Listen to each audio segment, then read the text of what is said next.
Hey folks, how's everybody doing? So I hope this video finds you great. Hope this video finds you well. By the time you watch this video, I will be on a vacation for the weekend from Friday until about Sunday on a small island just northwest of Trinidad and Tobago called Grenada.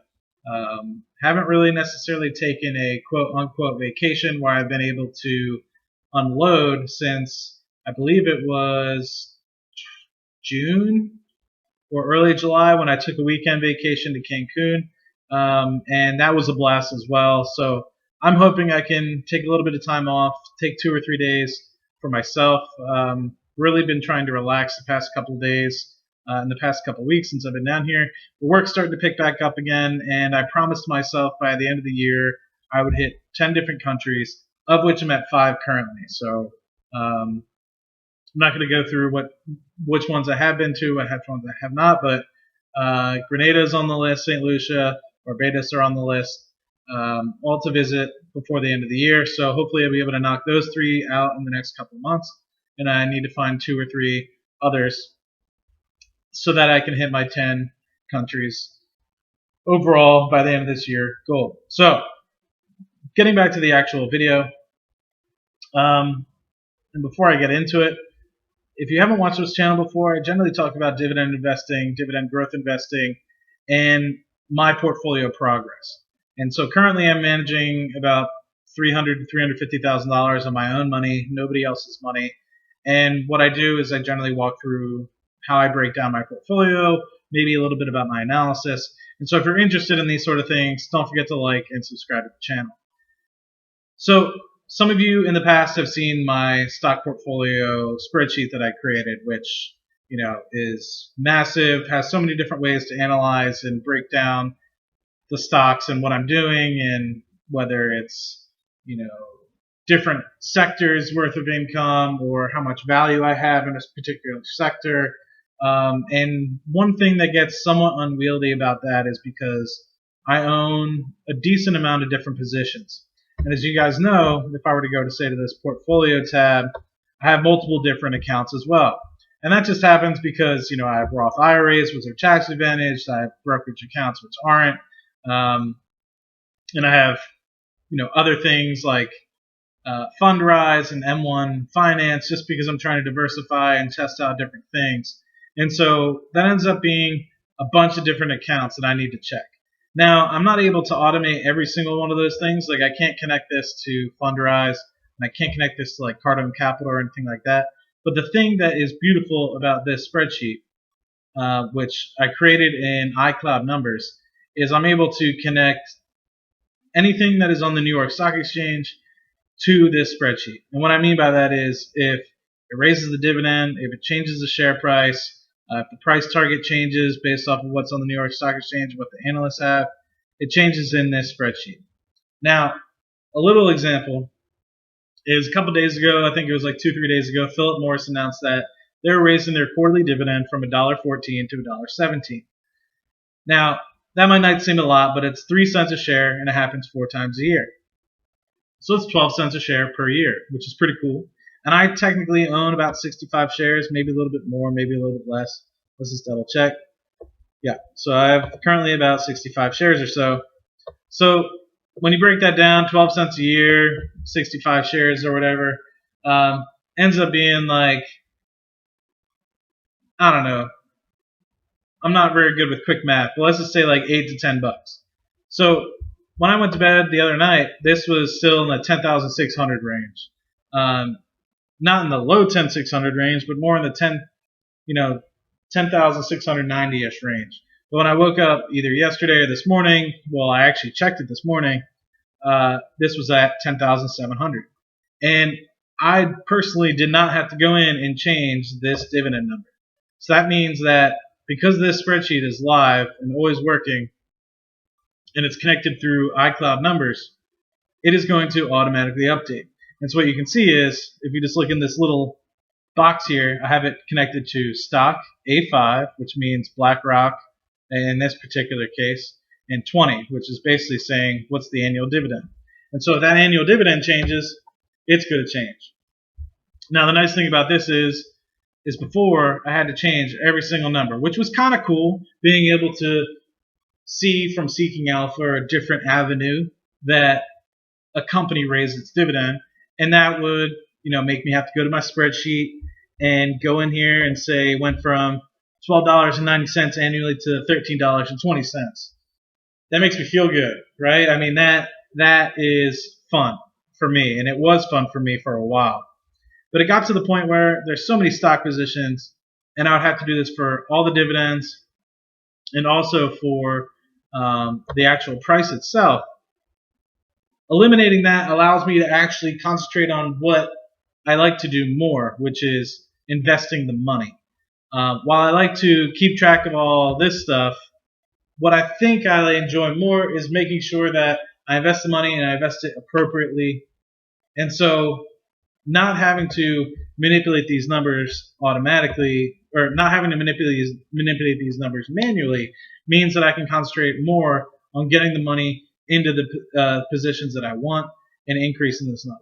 Cool thing also about this is, now that a lot of this is automated, like the price, market value, the gain, the total dividend, the price targets and everything, I can start putting some other stuff into the spreadsheet that I never had before. I never really put 1-year price targets into the spreadsheet before, or 52-week lows, or 52-week highs. And so now I can kind of look at, okay, how far is this off of its 52-week low? Is it really close? Has it gained? Like in this case of BlackRock, it's up 20% from its 52-week low. So in my perspective, is it still a good price to buy? I don't necessarily know. Same thing with like Cheniere Energy. It's up 37% from this 52-week low, and it's also only down 5% from its 52-week high. So is it a good place to buy right now? Probably not, because it's really close to its 52-week high, and it's already jumped about 37% over the past 52 weeks at some point. But if you go to a company like, what's a good example here? Like Cosmos, probably not a good example. But if you go to a company like Altria Group, which I've been purchasing lately, and I purchased a decent amount in the month of August, you can see that it's only 5% off of its 52-week low of $42.60. Or is that 40 cents? $42.40. So that means if I were to buy today, I'm buying at a pretty good price. And I know that because its 52-week high was around $66. Now, just because it's saying that it's 5% off of its 52-week low doesn't necessarily mean it's a good price. Something could have fundamentally changed with the company, like in the respect of Altria Group it has. But I personally believe in Altria Group, and I personally like their business model. So for me, this means it's a current buy.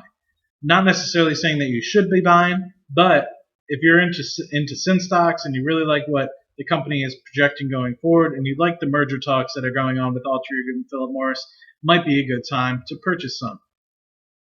Now, that being said, like talking about other companies, not necessarily going to get into them, but if you do that analysis, you say, well, I'm only, say, 4% off of the case of Royal Dutch Shell, but they just cut the dividend, and they just issued a whole crap ton of debt, and they probably can't service it, or something along those lines, probably don't want to buy. Or like GE, when it was hitting, $5-6 a share, maybe not want to buy. Maybe you do want to buy, depending on how you feel the company is going. But going off on a tangent, it's not necessarily what I want to talk about. But this is kind of cool because before I used to have to manually change all my dividends, and it used to be cool because I had to be connected to the spreadsheet. But now I can use this instead of being like connected to the spreadsheet, more of like an analysis tool and move quicker than I have in, say, the past. I really enjoy these new graphics. They're not different from what I had before, but the fact that they're slightly more automated and will change every single day compared to every couple of weeks when I decide to update the spreadsheet, say I have like a new position, or finally got the time to mess around with the spreadsheet. It's gonna update for me on a day-to-day basis now, so I'm more able to see, okay, what's going on with each individual of my positions automatically, rather than being like, oh, well, I know energy took a dive today, or this or that. And another thing that's pretty cool is I'm going to be able to see how the dividend yield changes per sector. It's something a little bit different that I've had before. I didn't even label it here yet, but I can just put yield by sector here, and I can see what sectors are paying me the highest. And another thing I can actually put on here as well is actually seeing what the yield on cost by sector would be as well. That would be kind of cool to see. But at the moment, I just currently have it as yield by sector. You can see that a lot of the sectors I have investments in have been focusing on companies that are paying higher dividends. And that's not necessarily to say that this sector always pays this sort of dividend. It just might be that in the case of, say, materials, I invested in a company like BHP. And at the moment, that's really my only materials company. And so that skews the yield by sector for materials because that's the only company I have an investment in, and that's the only company that's paying me that dividend. Something like utilities and cash, those are coming from multiple different accounts. You can see that's around the 2% rate. So that's offsetting a large portion of the dividend yield that I'm getting from the portfolio. But anyway, I don't necessarily have everything in the portfolio here yet. And to be 100% honest, I think that utilizing iCloud numbers is a little bit more difficult than using Excel. There's positive and negatives of both. Obviously, a huge positive is that I'm able to automate some things, connect it to stocks via iCloud numbers, and it automatically updates prices, annual dividend yields, and price targets that people have on the stock.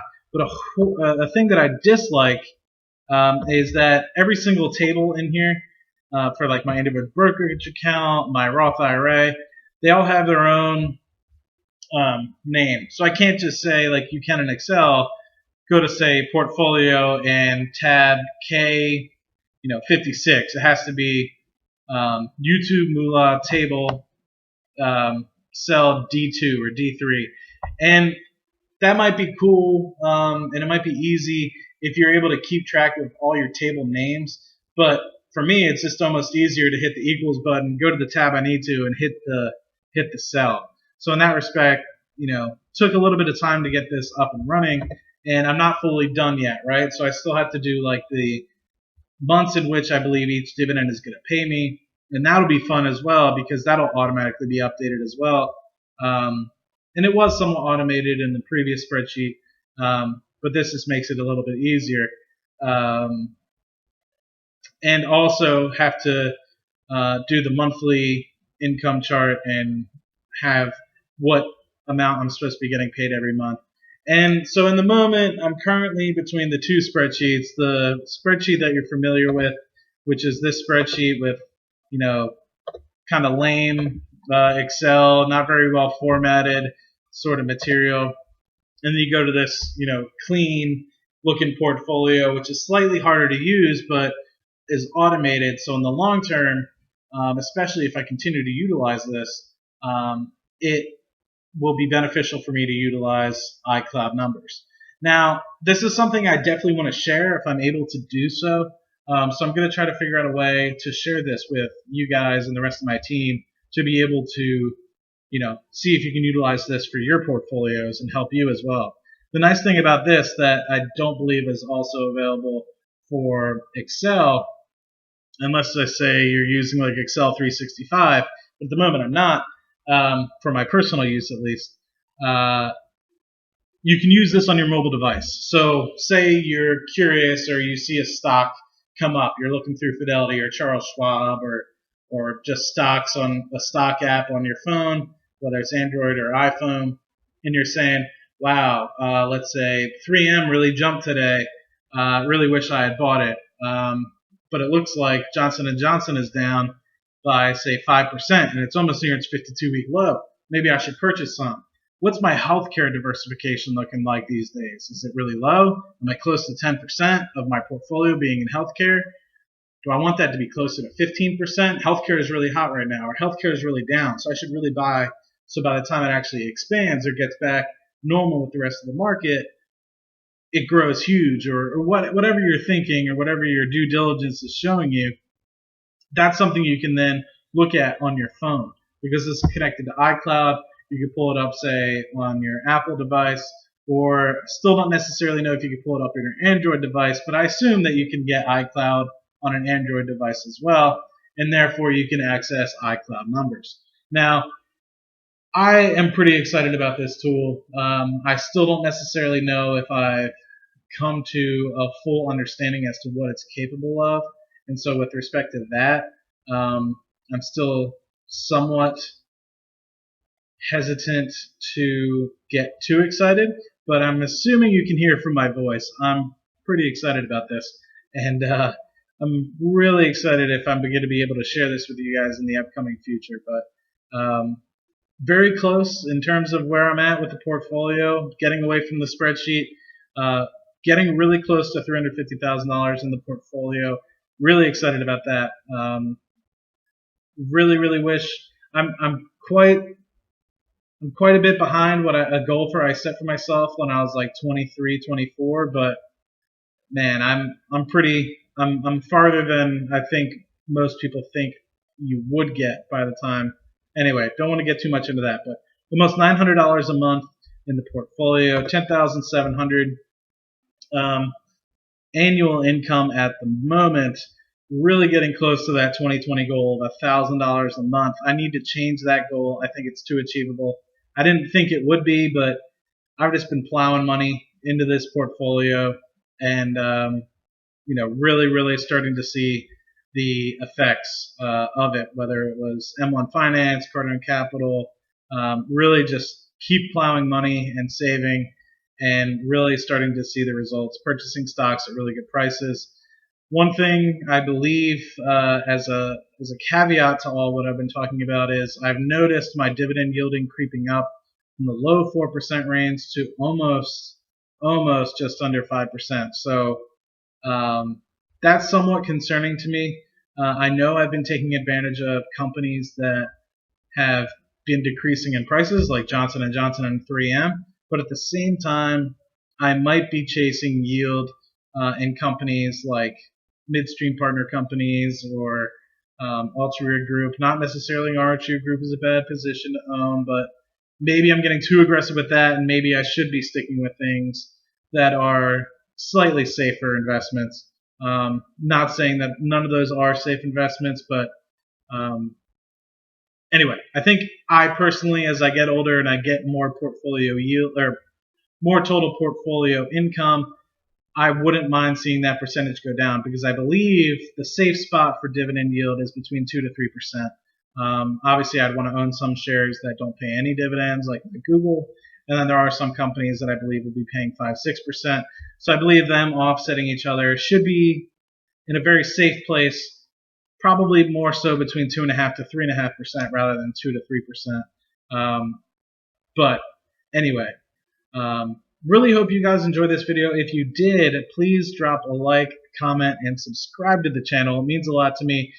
Almost up to 2,800 subscribers, so I really appreciate that. And I hope